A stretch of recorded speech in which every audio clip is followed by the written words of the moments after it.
everybody, welcome back to the shop. Tonight you get the dirty talking hands for this review on the Drill Master, the infamous or famous, depending on how you look at it. Infamous is being famous for something bad. It could be either one of those for you. For me, this has been a great grinder. And guess what? I've had it for over a year. I bought it in March of 2019, and I am sitting here doing this review in July of 2020. For that year and a few months, it's been a good grinder. I've been mostly using this wire wheel with it. I've not done a whole lot of hard, heavy duty work like grinding or cutting with this tool. And that's because simply my other grinders do it better. They're 7 amp hour or 8 amp hour grinders, and they do it faster and they do it better. And sometimes I just need the job done and I want to just use my bigger, better grinders. But at the same time, I have enjoyed this grinder. I have nothing against it. Well, there are some things I don't like about it, which if you've seen my other video, which it's by far my most popular video on this grinder, where I compared it to a name brand grinder, then you'll know some of these complaints and there'll be a few repeats. But the thing's still working, and overall, it's been a great grinder. I want to go over something real quick that you need to know if you're going to pick up this grinder, and I'm going to show you exactly what to do real quick. You're going to want to find yourself a smaller Phillips head screwdriver. I'm not sure if this is a number 1 or a number 2. It doesn't really matter. Remove your guard. You're going to see these 4 screws. You're going to want to remove these 4 screws right when you pick this thing up.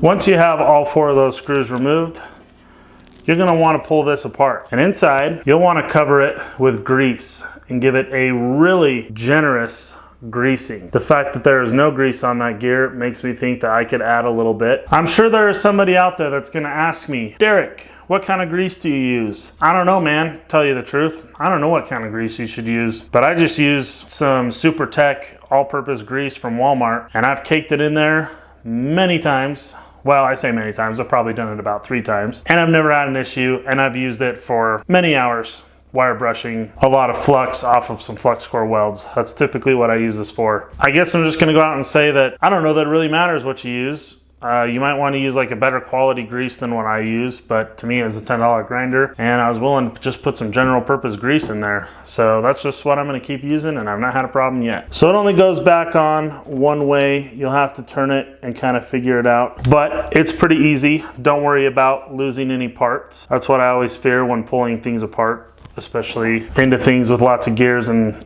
bearings and things like that inside of it, kind of like this.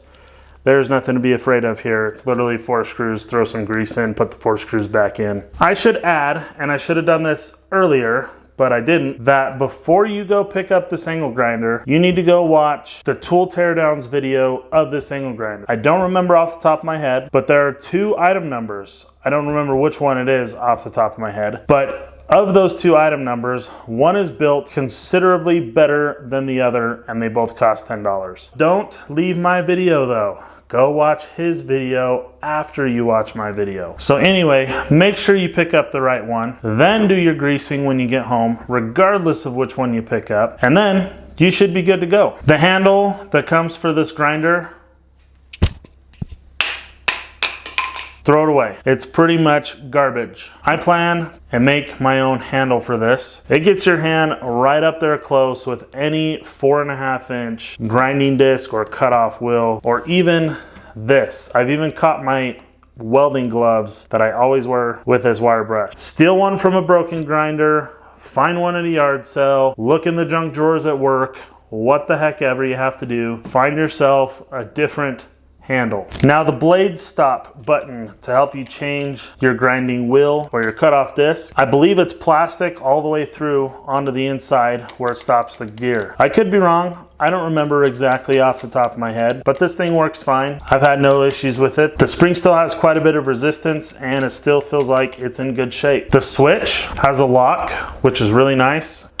You can push it and turn it off. And in all honesty, the switch feels like it's pretty decent quality, especially for the whole $10 that this thing costs. The spring in the switch feels really good. You have to really push it if you mean to turn on the grinder, which I think is a pretty decent safety mechanism in and of itself. And it's got a nice click to make it feel like, hey, this thing should be turning on. It's a pretty good switch, all things considered. The housing is made of pretty cheap plastic, but even with that being said, I don't have any problems with it. The cord that it comes with is definitely the cheapest cord that Chinese manufacturers can come up with. But what do you expect? It's a $10 grinder. They give you this cheap, chintzy little tool. The tool is definitely adequate to change out any grinder attachments you need to do. I've got a zip tied to the end of the cord. Not the best idea. I think I'm gonna get rid of that because it's kind of annoying. The cord itself is probably about 6 feet long. It'd be nice if it was a little bit longer, but again, totally adequate, especially for the 10 bucks you're paying for the thing. They include 2 little brushes for the motor that if this thing dies, you just stick the new brushes in, change them out, and it's probably gonna crank for you again. Now, there are possibilities of burning up the motor. With that, I'll tell you, after you get the right item number drill master angle grinder, and after you pack it with grease, you're going to want to use the living crap out of it in that 90-day warranty that they give you. And if it outlasts about the first 2 hours of actual use time, or 1 hour probably even would be just fine, then you probably got a good one. You didn't get one of the duds, and you're probably going to be safe with it. But if you just buy it and you stick it in the toolbox until you need it 2 years from now, there's a good chance you might turn the stupid thing on and it may not even work. When it comes to Harbor Freight,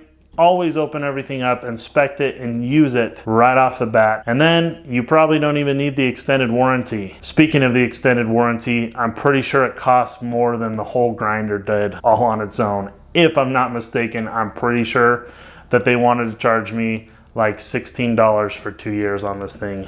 Not that this is an issue on any grinder that I've ever experienced, but this nut has never come loose on me whenever using it. I've never had any trouble with it. All the discs stay nice and tight on there. And that brings us to the guard. I've got no issues with this guard. It's cheap. It's not a toolless change or removal, but at least it changes and removes, unlike a name brand grinder that I have.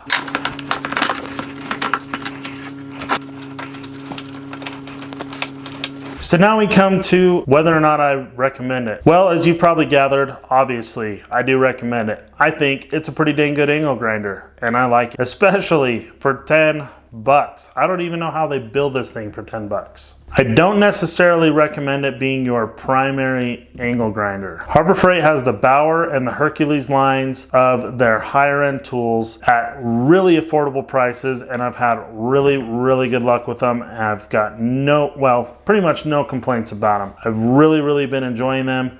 They have become my primary use grinding tools here in my DIY shop. If I was buying my very first angle grinder, I would probably consider going and picking one of those up. If you're one of those people who don't use tools very often, you might pick up an angle grinder once a year, once every couple of years. You know what? This might be the tool for you. I don't know. I'd probably still spend the few extra dollars on a better grinder. But if it's all you have and you do my suggestions, I really don't know if you could go wrong with picking this grinder up. For those of us that use our tools quite a bit more, you know, the weekend warrior or DIY type people, where probably at least a couple times a week I'm picking this thing up and using it for a small amount of time, not like I'm grinding all day long, then no, I would definitely suggest picking up some of the better Harbor Freight grinders or the name brands. I like the name brands. The Harbor Freighters are just cheaper and pretty dang good quality in my opinion. So has this grinder seen a ton of use over the last year and a half? Well, it definitely could have seen more. I've not even worn out the first pair of brushes, which I don't know how long that takes. I've definitely used this grinder and I definitely